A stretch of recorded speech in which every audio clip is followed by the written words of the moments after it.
Emveni koko uYesu esazi ukuba zonke izinto sezifezekile ukuze sifezeke isibhalo wathi ndingxaniwe. I test. We test. Masithandaze. Bawethu osemazulwini, ndiyavuma ndikunike imvume ukuba wenze ukuthanda kwakho ngam, ukuze umnqweno wakho yokuba intando yakho yenziwe emhlabeni njengoba isenziwe emazulwini ngaye uYesu Kristu inkosi yethu. Amen.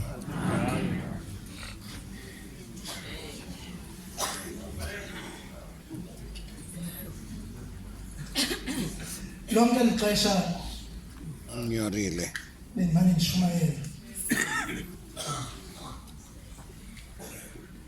bendikade ndizibona isifuba ngolwazi ebendinalo, kodwa ukufumana kwam le plani iye yatyhila into yokuba there's very little that I know.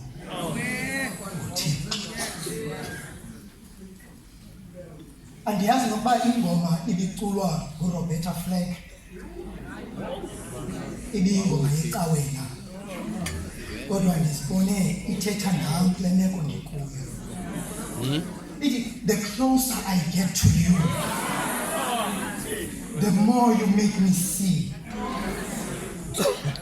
By giving me all you have, your love has captured me. Xa mane ndisondela apha kuwe Kristu, uyondivula amehlo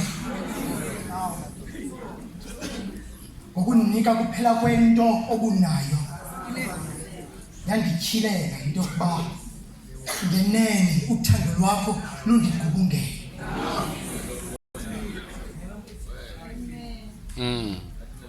uThixo engumncedi, ndinqwenela ukuthetha ngomntu. Xa ndithetha ngomntu ke ndifuna uthetha ngomntu onguYesu, kodwa andikwazi ukuthetha ngomntu onguYesu ndingakhange ndichaphazele intswelo yomntu elunxana. Andikwazi xa ndithetha ngomnqano ndingathethi ngamanzi, ngoba iba ngamanzi athoba unxano emntwini. Kodwa nawuthetha ngamanzi, andikwazi ungathethi ngegazi, kuba umsebenzi wamanzi emzimbeni womntu is to circulate igazi ngaphakathi emntwini. Therefore ndizawuthetha ngegazi, kodwa andikwazi ukuthetha ngegazi ndingathethi ngokusindiswa komntu, ngoba igazi likaYesu liripleyisa igazi leqhwa. Exodus 12 verse 6. Ube ixesha lendivumela ndiye nintokuba yintoni endiyithathileyo apha. Emveni koko utsho unobalisa, emveni kwezinto ezenzekileyo, ukuze isibhalo sifezeke. Ndithetha ngomntu ngoku. Yabona ke xa uzawuthetha ngomntu ufuneka umazi uba umntu ngokabani, umazi umenzi womntu. Futhi ndanemibuzo into yokuba xa ndithetha ngomntu yintoni le nto yenza umntu abe ngumntu, yintoni yenza umntu abe ngumntu. Ndinganiwe. Uyabona ke uThixo uthembekile, akafani nomntu.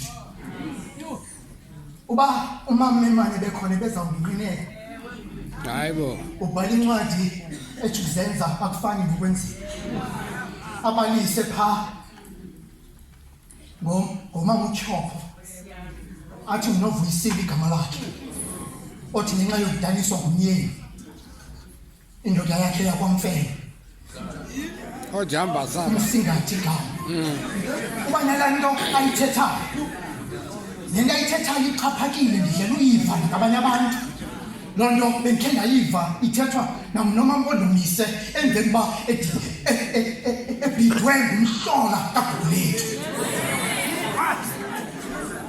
ndifuna uthetha ngomntu uthi lo mama thembilitya unokuthemba umntu thembilitya unokuthemba umntu kodwa ndifuna kubulapha namhlanje kunokuthembilitya ndifuna uthemba Yesu ubeka ithemba lakho uthini isizathu loba nditsho uThixo nguye umenzi womntu. Now the next question that you might have, ubuThixo ngumenzi womntu utheni kunje? uThixo uthembekile esikhe sayincokola lento neGildas nizawuncedisa kwelo kona Hayibo.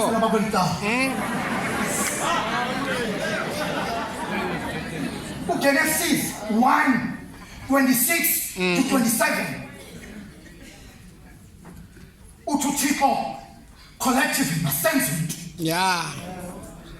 emveni koko kwalapha kule vesini njengoba ibiyi-collective effort yokwenza umntu athi mababe nobukhosi kwizinto zonke ithi loo nto uyazikhupha yena unika ubukhosi emntwini to take over yonke into ayenzileyo ithi loo nto akakwazi ukungenelela kwizinto eziqhubeka emhlabeni kodwa unike igunya wanikeza umntu kodwa ndiyamthanda u-3 Genesis 3:14 to 15 wenza isithembiso kakhona uThixo ndikhawulezile uthi kodwa le nto uyenzileyo uthetha noTshaba I will restore man abeyile nto bendifuna beyiyo kwasekuqaleni uthi le nto bendimdalela umntu makabe yiyo uzawuba yiyo umntu akho nto ibinokwenziwa emhlabeni ingenziwa ngumntu ebengenakuza uThixo ngokunokwakhe kwanyanzeleka kwenziwa iplani wathatha kuba kwaphaa kula 26 siyaxelela into yokuba wamenza umntu lo wangumfanekiso nomfuziselo wakhe kwakho izinto kulaa point kajambase yokuqala ezaa zinto zinkulu ebezithetha zihlokwe apha emntwini yile nto esitsho nombhali obubutyebi sumphethe ngezinto zodumo ngoba there's a God in you kukho uThixo ngaphakathi kuwe emntwini ndithetha ngomntu tofana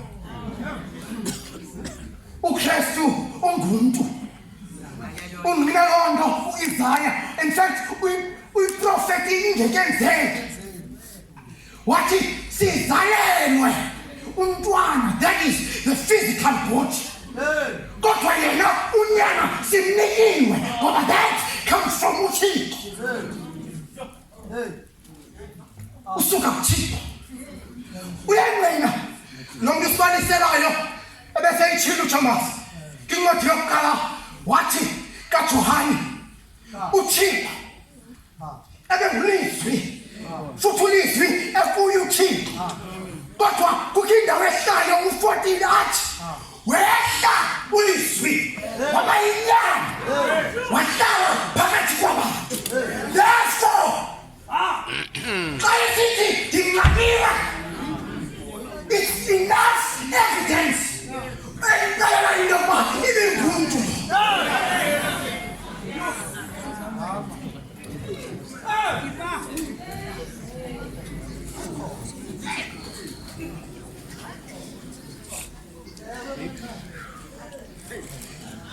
izinto ezehlela abanye abantu ezinehlela naye. Uyabona ke kukho izinto zenza umuntu abe ngumuntu ezilapha ngaphakathi emntwini. Kukho umoya kaThixo lapha kuwe. Kukho ingqondo apha kuwe. Ingqondo ekwazi ukwahlula okanye ingqondo enokuqika. Apha phakathi kuwe kukho isazela apha kuwe. Isazela that helps you ukwahlula phakathi kokulungileyo nongalunganga. Apha kuwe emntwini. Apha kuwe you have an ability lokwenza izinto, an ability to create. Izinto ibingekho kodwa uyenze bekho. That's what you have in you. Dithetha ngomntu. Dithetha ngomntu kaThixo. Zezi zinto zikhoyo apha kuKristu. Now the sad part. Eyona nto ebuhlungu apha emntwini. Ngoku aba bantu Yesu uTyhopho ebesithi bencokola nabo abasekho emhlabeni. Nyandiva kamende? Aba bantu bebencokola uTyhopho abasekho emhlabeni. Ngexesha uYesu ndingxaniwe. But strange enough umzimba wabo isajinga emnqamlezweni. Aba bantu abasekho emhlabeni kodwa imizimba yabo it's still hanging on the cross. Therefore you ask again, yintoni le nto ngumuntu? Umuntu akangumuntu kuba kukho umzimba kodwa umuntu ngumuntu ngenxa yento engaphakathi emntwini.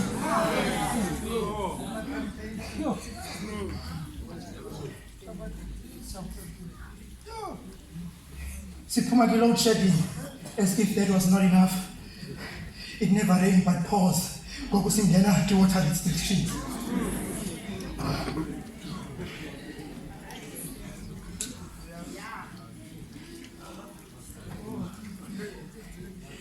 Ndifuna uthetha ngegazi. Uthi uMandla Mtshemla kwincwadi yakhe athi masenze umntu. Apha egazini kukho incindi. Athi apha egazini kukho amanzi ancedisa ukwenza imisebenzi edingwa ligazi impombozele iyokuya zonke iindawo ezilapha emzimbeni. Uyabona ke xa esithi ndiyanqanwa nabani na othi ndiyanqanwa torhwana. Ndibona loo nto njenge-call to action kumntu onendlebe. Xa ndisithi ndiyanqanwa, I expect unamanzi or someone to run to get water. Because le nto ndiyithethayo is a call to action. Wabuza namanzi. Amanzi xa wasemzimbeni kaYesu amenza aphile yena. Xa kuphila uYesu bayaphila abantu. Kodwa xa unika uYesu amanzi, azamanzi atsaze emzimbeni, bayasinda abantu.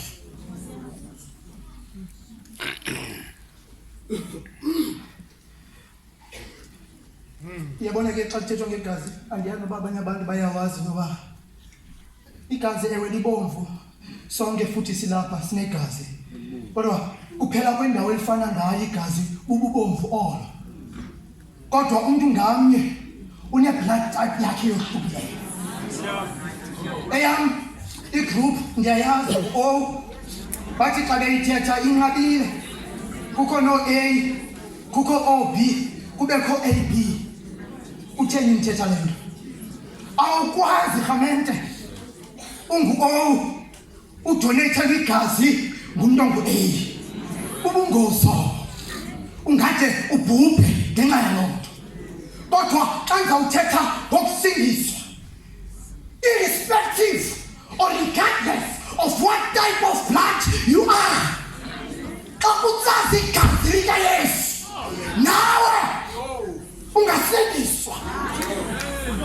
ngoba igazi likaYesu liliplesa igazi lekhwaya. Therefore, it supersedes all the restrictions nezinto ezibekwayo elizweni. Ndizawukwehla ke ngoku. Ndithe umntu xa esithi ndiyanqanda, it calls for help kulowo umntu unako ukunceda. Ndizawuhlika. Yazi uba mhlawumbi sinophuma siphethe le nto apha kum, ndingaxola noba enye into ilikelo. Xa unceda umntu awuncedi loo mntu, kodwa uyazinceda wena. Xa unceda umntu awuncedi loo mntu, you are actually helping yourself. Ndizoya kwiTestamente endala ndize kwentsha ndiyeke ndithethe ngam. Senza kwehla uzulunge. Ubuhlobo bukaNathan noDavid was very complicated. Kodwa ngenxa yenceba nobuntu bakaNathan kuDavid, yenze loo nto uDavid sengasekho uNathan abheke endlini kaSawule athi, ingaba ukhona la umntu apha that endinomenzela ifeva, ndimenzela inceba apha endlini kaSawule kaSola, endlini kaSola ndimenzela inceba ngenxa yakho uYonathan. Wabiza uZiba wathi ikhona ikhazini yakhe iza kuxelela. Wabiza uZiba wabekwapha wathi, yes, ukhona umuntu onomenzela inceba kodwa akakho lapha, uselodiba. Akasekho uNathan. Ndifuna ukuza kuni Rhamente. Ngexesha utata ondizalayo wayengaphangeli nomama ondizalayo babengaphangeli. Nabanceda ngoba nika umsebenzi into yoba mabazoklina le cawe. Ndandibakhapha, you can imagine indawo endandithanda uyiklina. But now akasekho yena, 17 years.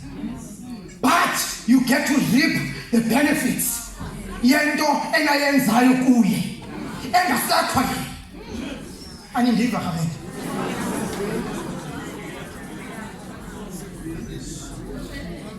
Sanuzibambezela. Uthi uJohn wesibili,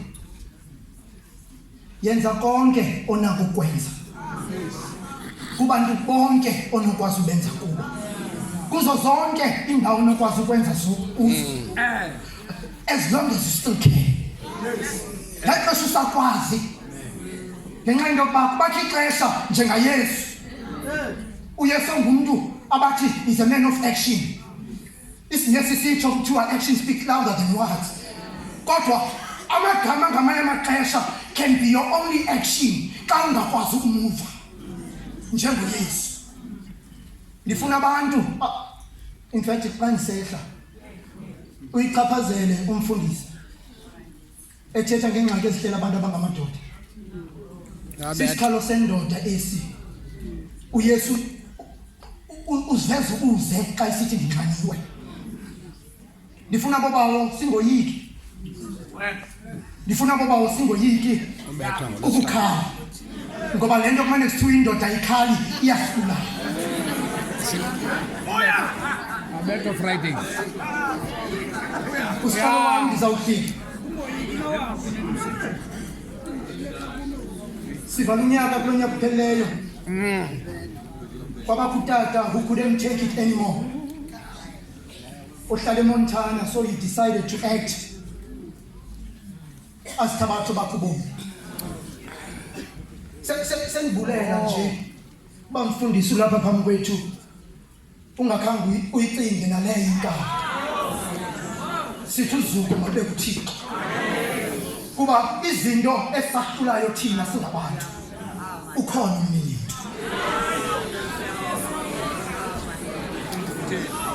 Awuthi loya